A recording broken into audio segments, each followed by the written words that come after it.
Bienvenidos a Business Radio Televisión, el programa de los negocios, los emprendedores y los profesionales. Un espacio en el que escucharemos a los mejores expertos en temas de financiación, capital humano, digitalización, ingeniería, legislación y un largo etcétera, para tener información de primera mano y conseguir que nuestras empresas sean más productivas y eficientes. Estés donde estés, ponte cómodo porque con rigor y con credibilidad sintonizamos con tu negocio.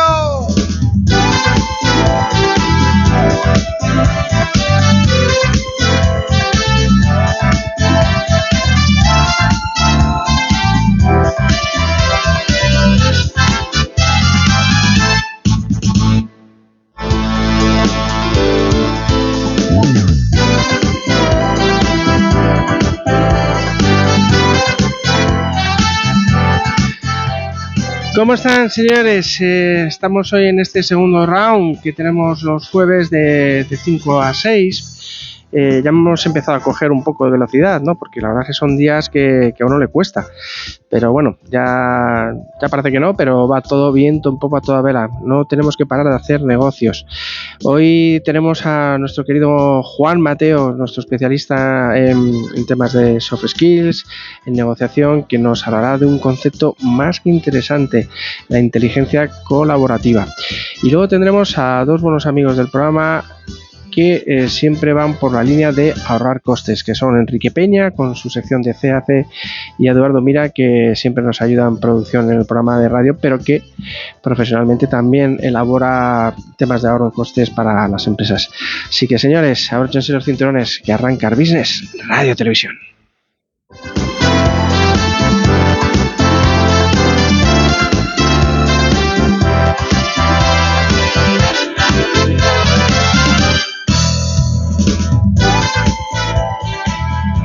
Y sin más que...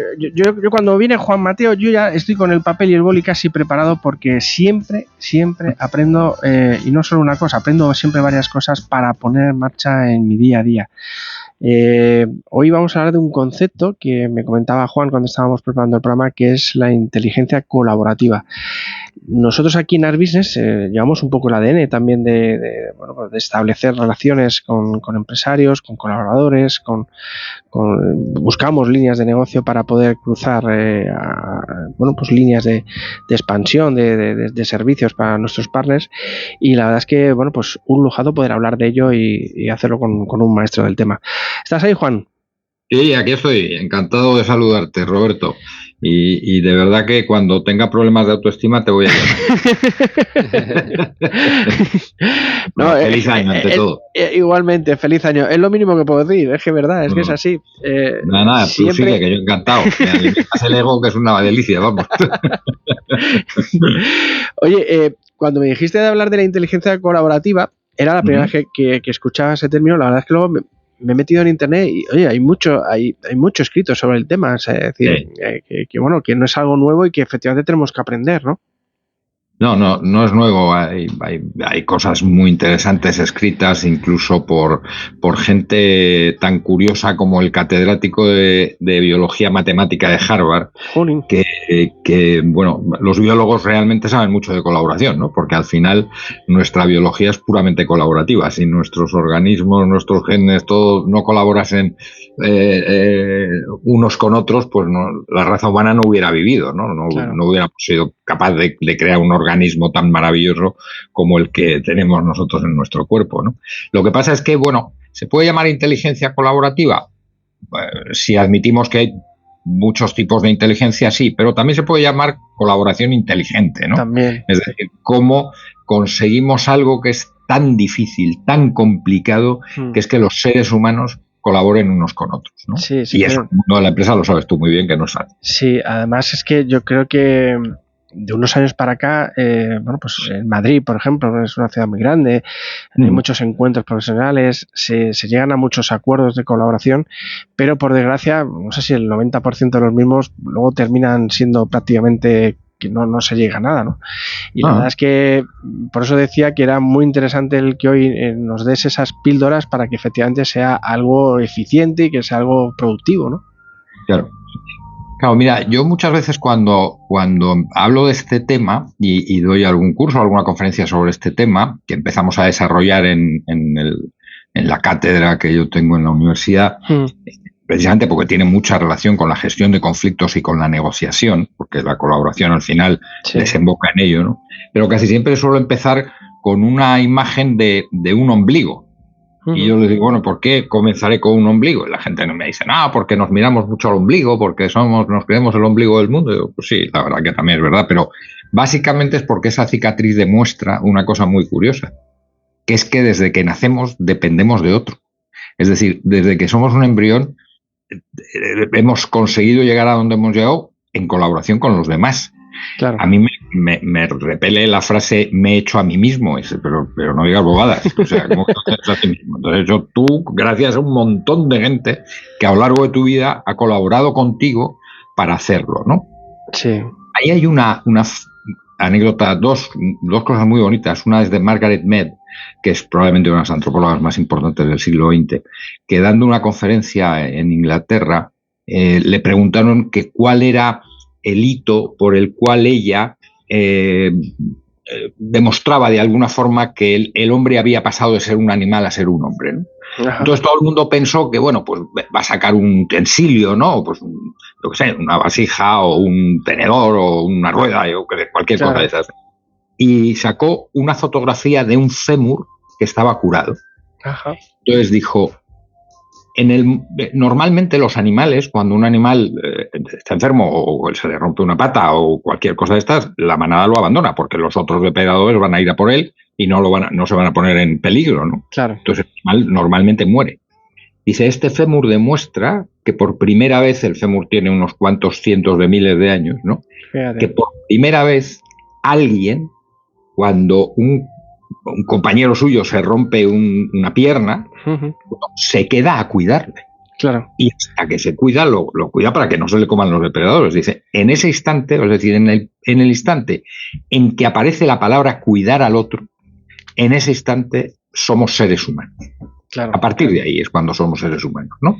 Bueno, la colaboración tiene mucho que ver con la inteligencia que tenemos para ser conscientes y ser tan humildes como para reconocer necesito al otro. A mí me tienen que cuidar como yo tengo que cuidar a los demás. Claro. Y esto llévalo al terreno empresarial y tendrás muchas consecuencias, lógicamente, ¿no? Fíjate, si fue una pata fundamental para el desarrollo humano, pues imagínate para cualquier negocio, ¿no? Claro, es que ten en cuenta que además, Roberto, en el mundo en el que nosotros vivimos hoy, nadie, por muy listo, por muy inteligente, por muy bien asesorado que esté, tiene la más pajolera idea de qué va a pasar dentro de 6 meses. Claro.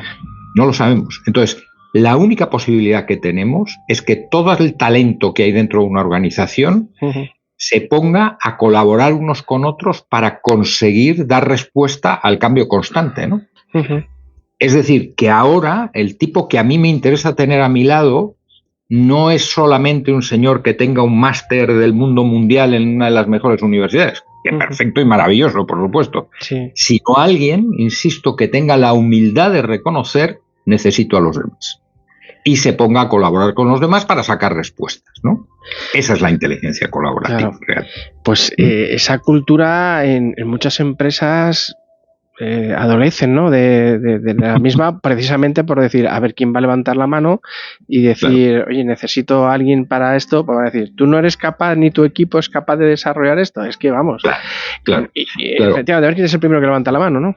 No, el problema, ¿sabes cuál es? Mira, nosotros hicimos una investigación muy, muy bonita con muchísimas empresas grandes, pequeñas, instituciones de todo tipo, y nos dimos cuenta de que las empresas que lo hacen más o menos bien tenían 3 cosas que eran importantísimas, muy bien desarrolladas, ¿no? Fíjate qué cosa más curiosa. La primera era que había mucho espacio para el diálogo. Es decir, no reuniones, que las reuniones, como muy bien demostrado Jeff Bezos en Amazon, el 80% son absolutamente inútiles, ¿no? Gente que vive gracias a las reuniones, porque si no, no sé yo qué harían, pero bueno. No, digo espacio para el diálogo, porque colaborar es dialogar. Si tú y yo queremos, imagínate, vamos a mejorar porque vamos a dar respuesta mejor a la sección que vamos teniendo, Tú y yo nos tenemos que poner a charlar, a hablar, a intercambiarnos ideas, Sí. pero para eso necesitamos espacio y tiempo. Claro. Eso en las organizaciones empresariales no existe, Claro. en la mayoría. No se dialoga. Un señor se reúne una hora, el que más grita se lleva la voz, el otro saca un tema al látere que no tiene nada que ver y se va toda la conversación para allá, pero eso no es dialogar. Dialogar es como te digo, espacio y tiempo, ¿no? Claro. Y eso no existe.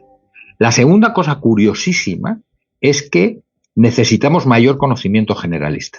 Es decir, es gente muy técnica que no es capaz de contextualizar esa técnica como es. Es decir, el mundo está cambiando muchísimo. Tú tienes que entender cuál es ese mundo, porque al final tú y yo vendemos a la sociedad en la que vivimos. Si no entendemos esa sociedad, si no comprendemos cuáles son las corrientes artísticas, las modas, etcétera, etcétera, muy difícilmente vamos a poder vender. Eso lo sabes tú mejor que nadie, Roberto. Sí, es verdad. La gente no tiene ese conocimiento generalista. Es de una incultura general absolutamente asombrosa. Saben mucho técnicamente de muy poco.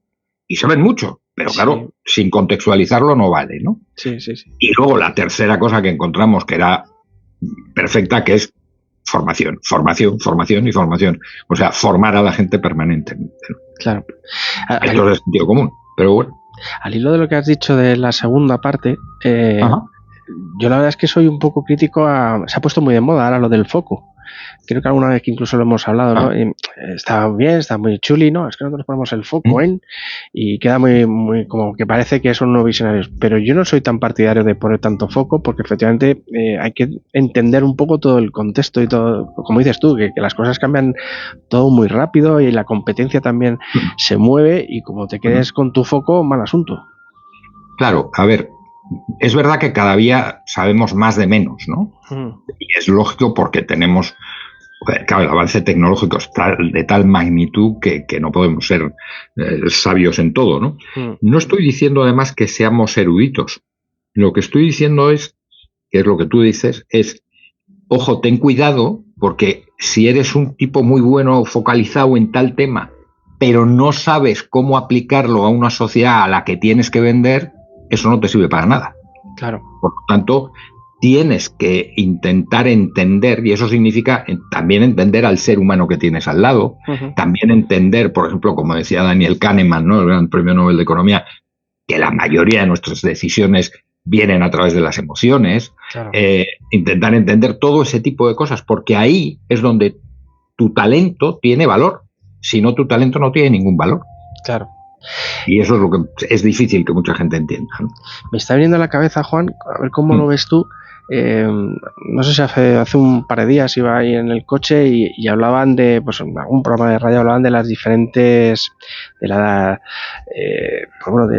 diferentes edades, bueno, pues la generación X, la generación Z, cómo eran cada uno. Claro, en una organización bastante grande suele haber edades muy, muy dispares.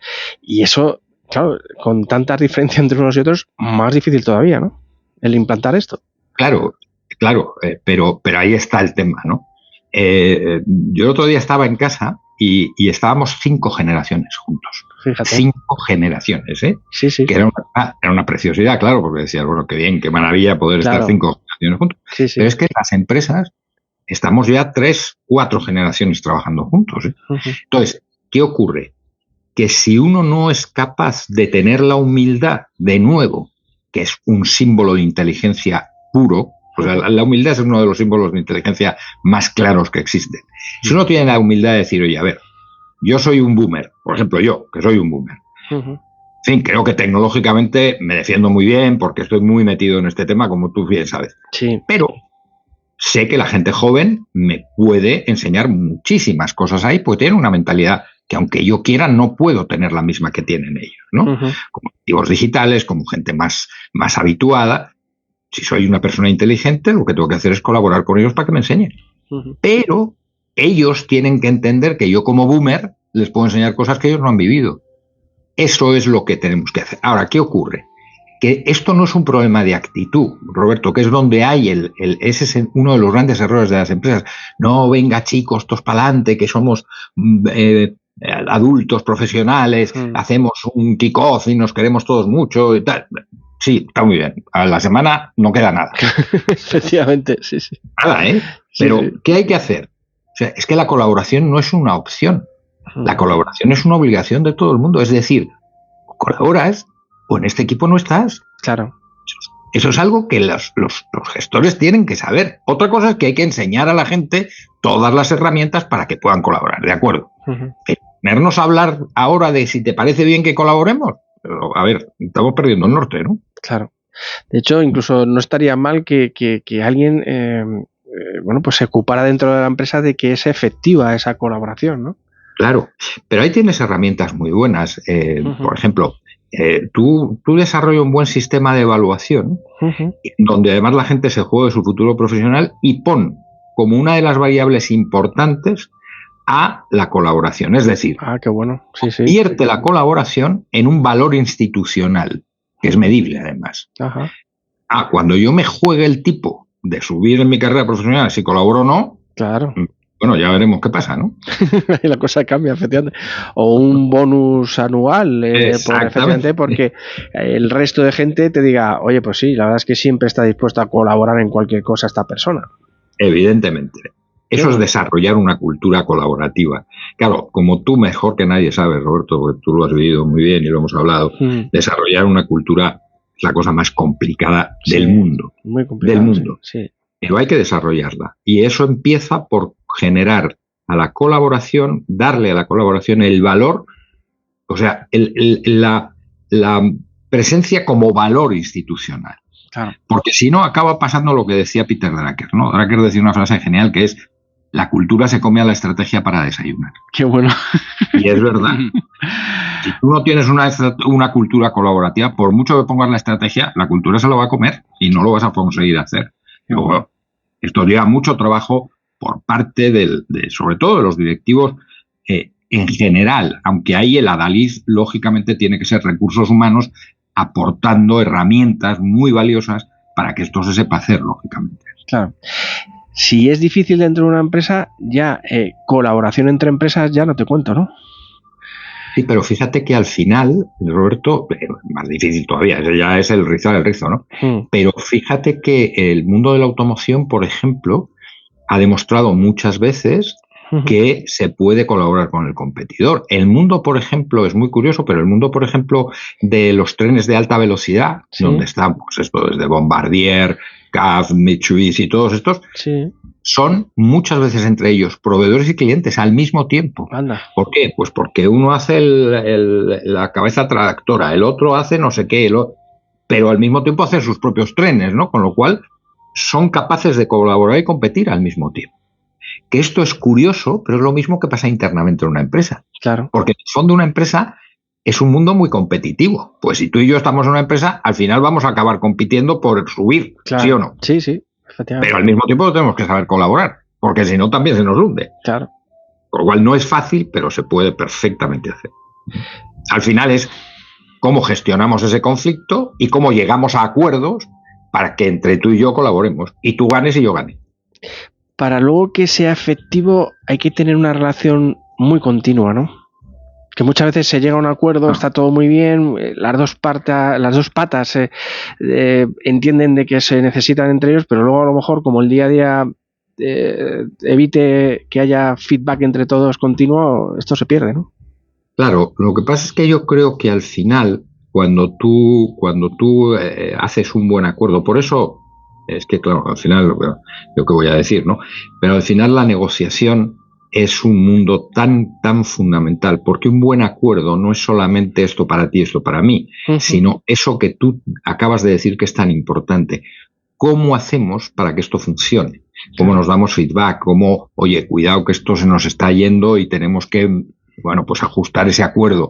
Eso es básico, ¿no? Porque la comunicación al final es absolutamente básico en todo en la vida y mucho más en las estas. Pero, de nuevo, si al final no vamos a encontrar la herramienta perfecta, pero lo que no podemos seguir es en un mundo absoluta e intrínsecamente competitivo sin darnos cuenta que para competir tenemos que colaborar y si no, no hay forma humana de que nuestros productos, servicios o lo que sea acaben llegando a una sociedad en cambio constante y permanente, porque no seremos capaces de dar respuesta a eso. Claro. ¿Recomiendas entonces a toda aquella pyme que nos esté escuchando el que pongas a alguien que lleve, que coordine esa colaboración interna y externa efectivamente para el bien de la empresa, ¿no? Yo, fíjate, más que alguien que coordine, a ver, Recursos Humanos tiene aquí una misión importantísima. Claro. Creo que es el faro que debe guiar a todo el mundo. Pero yo creo que todas estas cosas funcionan, Roberto, y esto yo creo que me lo vas a comprender porque tú eres un hombre con una experiencia empresarial muy amplia, cuando la alta dirección de una compañía empieza a hacerlo. Si no, estas cosas para abajo no calan. Claro. Es decir, tú tienes, en el fondo, por ejemplo, este catedrático de Harvard de biología matemática decía, y yo estaba muy de acuerdo con él, que hay que llenar la parte de arriba de las organizaciones de gente colaborativa. Claro, es decir, cuando yo lo que subo hacia arriba son gente que tiene la colaboración como algo natural, ¿qué pasa hacia abajo? Claro. Que se convierte en algo natural. Porque la gente a quien imita a sus jefes, que son los que al final suben, les echan o les dejan a tu lado, ¿no? Con lo cual, o empezamos por arriba o difícilmente, ¿no? Claro, al final eso es implantar una cultura, ¿no? Efectivamente que los jefes se pongan como ejemplo, sin tampoco dar grandes discursos. Oye, me pongo a hacer cosas y ya el resto de la gente verá que efectivamente esto funciona. Por eso, claro, de nuevo, lo has vivido, Roberto. Es decir, tú, todo el mundo, no, vamos a hacer un kick-off, vamos a hacer la convención anual, allí nos besamos todos en la boca cuando salimos, cómo nos queremos, somos los mejores. ¿Qué pasa 15 días después? No pasa absolutamente nada. Sí. Porque eso está bien y hay que hacerlo, porque eso es bonito y está bien, pero al final es el ejemplo de quien está dirigiendo el que realmente vale. Porque ese ejemplo te está diciendo, esta persona valora esto en esta organización. Y si yo quiero seguir, incluso subir y mejorar en esta organización, tengo que meterme por ahí, porque si no, no me van a querer en este equipo, ¿no? Claro. Entonces, yo creo que ahí es donde realmente, vuelvo a lo mismo, tenemos que hacer el esfuerzo de que sean los directivos los primeros que crean en ese mundo colaborativo, y no en un mundo en el cual, esta frase te va a sonar, alguien diga, si vienen los de sistemas, ni agua. ¿Estamos de acuerdo o no, Roberto? Totalmente. Esa la has oído tú muchas veces, ¿no? Sí. Y yo también. Efectivamente. O si vienen los de riesgo, o si vienen los de comercial, o sea, me da igual. Sí. Incluso tienes los enemigos a veces que están en casa, ¿no? Porque hay un departamento que se dedica a no sé qué cosa y tú a otra. Entonces, pues, ¿para qué le voy a decir yo el éxito que estamos teniendo aquí al otro departamento que si le va muy bien, luego me echan a mí la bronca, ¿no? Es curioso. Es que es así, ¿no? De alguna manera, como decía Jack Welch, ¿no? El famoso Jack Welch de General Electric decía que si no tienes una ventaja competitiva no compitas, ¿no? Claro. Que bueno, yo creo que hay que cambiarle un poco la frase por si no tienes una ventaja competitiva, constrúyela, créala, invéntatela, ¿no? Claro. Es que la ventaja competitiva, una de las ventajas competitivas hoy es la colaboración. Claro. Eso es lo que nos distingue de los demás. Claro. ¿Vale? Entonces, por ahí es por donde hay que empezar. Cuando la gente que nos esté escuchando diga, yo quiero poner en marcha esto, al final alguien tendrá que decirle en qué parte del negocio hay más posibilidades de colaborar, ¿no? Claro. Ahí es donde está el consultor, ahí es donde estás tú, ¿no? Es decir, en hacerle ver al cliente pues los canales óptimos para que la colaboración sea efectiva, ¿no? No vale cualquier cosa que te diga él, mira, yo quiero potenciar esto. Digo, bueno, espérate, vamos a estudiar el caso, ¿no? Claro, ahí hemos desarrollado una cosa precisamente que se llama el mapa de la colaboración, ¿no? Que es precisamente un diagnóstico de dónde se colabora, dónde no, dónde es crítica la colaboración y dónde no, y qué tipo de acciones son las que hay que tomar. Porque, lógicamente, tú lo sabes igual que yo, para curar una enfermedad lo mejor es un buen diagnóstico. Porque como no tengas bien el diagnóstico, al final pues acaba siendo un verdadero desastre todo, ¿no? tú has visto, has oído, has vivido como yo. No, es que hay que transformar, hay que hacer una transformación digital de las empresas, ¿no? Sí, La famosa sí, la famosa frase de ahora, ¿verdad? Que todo está y inundando, además ¿no? hay gente que se está dejando millones y millones sin conseguir muchas cosas. ¿Por qué? Porque es que lo primero que hay que hacer antes de esa transformación digital es una transformación cultural. Claro. Es que vuelvo a lo mismo. Es que si no empiezas por ahí, no hay tutía, no se puede. Y para eso hay que hacer un diagnóstico de, bueno, vamos a ver, primero, ¿esta es la cultura que queremos? Uh-huh. La gente dice, no, yo lo que quiero es que se vayan matando unos a otros por los pasillos. Bueno, pues nada, ahí se queda usted, ya me avisará cuando esté en el paro. Pero, lógicamente, esa transformación cultural lo que te va a requerir es ver dónde tienes los graves problemas culturales para meterle mano. Hasta que no transformes la cultura, olvídate. Uh-huh.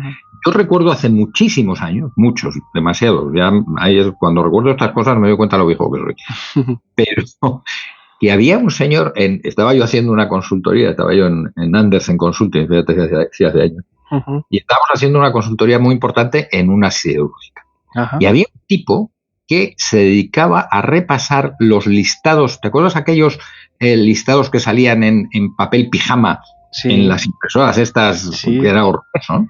El tipo se dedicaba a revisar esos pijamas para ver si el ordenador se equivocaba. Joder. Porque decía que, claro, que el día que descubriera un error, entonces la gente se daría cuenta que era mucho mejor él que el ordenador. Uf. Quiero decir, con esa cultura, ¿dónde vas? ¿Dónde vas? Es que es imposible hacer nada. Cualquier estrategia te va a fracasar. Por eso, estoy poniendo como un ejemplo extremo, ¿no? Pero por eso hay que cambiar las culturas. Las culturas, lo decía también un expresidente de IBM, que era un tipo fantástico, Lou Gerstner, decía, cuando yo cambié IBM, la cambio porque realmente yo no me doy cuenta de que mientras no cambie la cultura, no cambiaría nada. Claro. Porque la cultura es todo. Claro. La cultura es el juego que realmente te hace que la empresa vaya para un lado o vaya para otro. Y esto te lo dice un financiero puro que era Lou Gerstner, ¿no? O sea sí.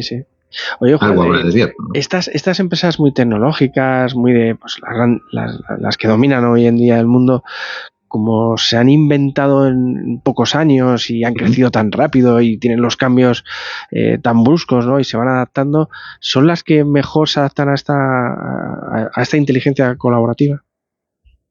En teoría, así es, ¿no? Porque lógicamente sí es. Sin embargo, por ejemplo, como te comentaba al principio, Jeff Bezos en Amazon tuvo que prohibir, después de un estudio muy riguroso que hicieron sobre las reuniones, tuvo que prohibir hacer una ley, pero extrema, de cuándo se podía convocar una reunión, ¿no? Porque se le estaba yendo de las manos. Pues claro, es que luego viene que el ser humano es como es, y entonces hay gente que sobrevive gracias al PowerPoint, porque si no existiera el PowerPoint, algunos no sabrían cómo justificar lo que hacen. Eso genera reuniones y genera no sé cuánto. Entonces, teóricamente, las más modernas tendrían que hacerlo mejor. Uh-huh. Pero al final hay una cosa que está clara. Las empresas están llenas de seres humanos. Y los seres humanos somos tan iguales que a veces asustamos. Sí. Yo que siempre he sido muy crítico con las reuniones improductivas. Uh-huh.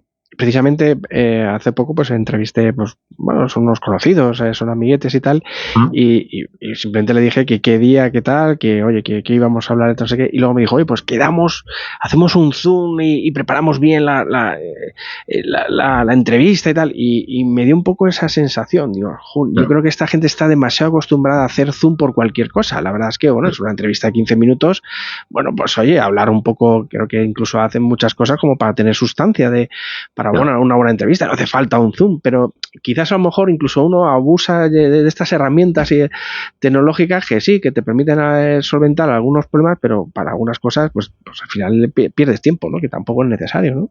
Sin duda alguna, sin duda alguna. Cuando quiere decir que hombre, pues fenomenal, si hay que preparar las cosas, se preparan como tú lo haces y como lo preparas conmigo o con tus colaboradores y lo hacemos y encantados. Pero es que hay una frase muy buena que dice: has traído un PowerPoint, no tienes algo que decir. Claro, es que al final no, pero a ver, ¿realmente merece la pena? Claro, cuando Jeff Bezos pone esa ley, pero una ley durísima para poder convocar una reunión, se eliminan el 80% de las reuniones en Amazon. ¿Tú sabes lo que es eso? ¿Tú sabes la cantidad de tiempo y de dinero que genera de ahorro el no tener esas reuniones? Pero es que había gente que vivía de eso, claro, y luego al que tiene que trabajar no le deja trabajar. Claro. Y son monólogos, pues no son diálogos, ni muchísimo menos, ¿no? Claro, luego se dispararía un poco la productividad en unos meses y dirían, ¿ves? Si es que es el 80% de las reuniones, son muchas horas, sobre todo para una empresa tan grande. Efectivamente, es mucho tiempo que, bueno, que si se comprime un poquito, pues se optimiza. Mira, Roberto, yo he vivido como consultor, una de las cosas maravillosas que tiene la consultoría es que, claro, ves por dentro muchas y interesantísimas organizaciones. Pero recuerdo una, no voy a decir el nombre, tecnológica además, sí. Donde era un curso, yo tenía que darles un curso de negociación, Tampoco la cosa era tan difícil, Sí. Pues bueno, para 20 personas, ¿vale? Sí. Pues nada, pues, les mando los contenidos, pues, oye, ¿no te importa que nos reunamos y vemos? No, bueno, pues nada, vamos para allá. ¿Sabes cuánta gente había en esa reunión? ¿Cuánta? De ellos, 16 personas. ¡Ostras! Y yo dije, estos tienen un problema de verdad, porque hay 16 personas que no tienen nada que hacer en estos momentos, porque no se puede perder el tiempo por un curso de negociación 16 personas. O sea, es absurdo. Bueno, pues hay empresas que les pasa ese tipo de cosas, Pero para eso efectivamente hay que estar abierto, ¿no?, a un cambio de cultura y que un consultor experto en el tema pues me asesore. Si es que es así, Juan, ¿verdad? De todas formas, si me dejas para, no sé si nos queda tiempo, sí, pero para terminar, contarte una maravillosa anécdota que contaba Russell, ¿no? El gran Bertrand Russell, que es la paradoja del pavo. No sé, no sé, a ver, ¿cuál es? Bueno, pues la paradoja del pavo. Él en realidad la escribió como la paradoja del pollo, pero como se la iba a contar a norteamericanos, la cambió por la paradoja del pavo, para que la entendieran mejor, ¿no? Sí. Entonces, él decía, bueno, imaginemos un granjero norteamericano que va a comprar un pavo al mercado del pueblo, pues para criarlo, ¿no? Y se lo lleva a su casa. Y el pavo, bueno, pues el pavo le cuida, le mima, le pone al fresquito cuando hace mucho calor, lo saca pues cuando hace una temperatura buena, le da de comer maravillosamente bien. Bueno, el pavo vive, se está poniendo como espectacular y maravilloso. Claro, la pregunta que hacía es, a ver, ¿qué pensará el pavo de la vida? El pavo de la vida tiene que pensar y decir, está encantado. Esto es el chollo. A mí me ha tocado la lotería, claro, está claro. Sí. Pero vamos a otra segunda pregunta. ¿Y qué pensará el pavo del granjero? Mira, pues es un tipazo, ¿no? O sea, claro, un tipo extraordinario. Me da de comer, me desparasita, tal. Claro. Todo esto es verdad hasta el día anterior a Acción de Gracias, que el gran tipazo te corta la cabeza. Claro. ¿Vale? Entonces, Russell decía algo muy interesante, ¿no? Decía, claro, es que esto pasa muchas veces en las organizaciones también, ¿no? Es decir, no hay ninguna prueba de que la empresa pueda ir mal. Es decir, vivimos bien, vendemos bien, tenemos buenos clientes, vamos creciendo, por lo del pavo, pues, va estupendo. Pero la pregunta no es si hay una ausencia de pruebas, sino si hay una prueba de ausencia. Ajá. Es decir, el granjero no es un asesino, no hay ninguna prueba de que sea un asesino, hay una ausencia de pruebas. Pero ¿hay alguna prueba de que efectivamente no sea un asesino? Bueno, pues esto es lo mismo en colaboración. Qué bueno. El problema no es que nos vaya muy bien, el problema no es que vamos a tener, no, el problema es, ¿hay alguna prueba de que nos va a seguir yendo bien los próximos 6 meses? Porque si no, más vale que pongamos los talentos a colaborar y a pensar, porque si no nos vamos a hundir. Qué bueno. Pues Juan, un lujazo como siempre tenerte aquí con nosotros y poder aprender de esa necesidad que impera, yo creo, en todas las empresas, esa cultura, ¿no? Esa nueva cultura de la inteligencia colaborativa. Sin duda. Sin duda. Que feliz año nuevo. Igualmente. Que un lujazo tenerte aquí y bueno, pues que sea un año lleno de éxitos para Story Training y para ese máster de negociación que tenéis. Fenomenal, pues nada, gracias Roberto, feliz año para ti, que te lo mereces como nadie. Muchas gracias. Y para toda la gente que nos escucha, y mandarte un abrazo muy grande. Muchas gracias, Juan, un abrazo. Cuídate, chao.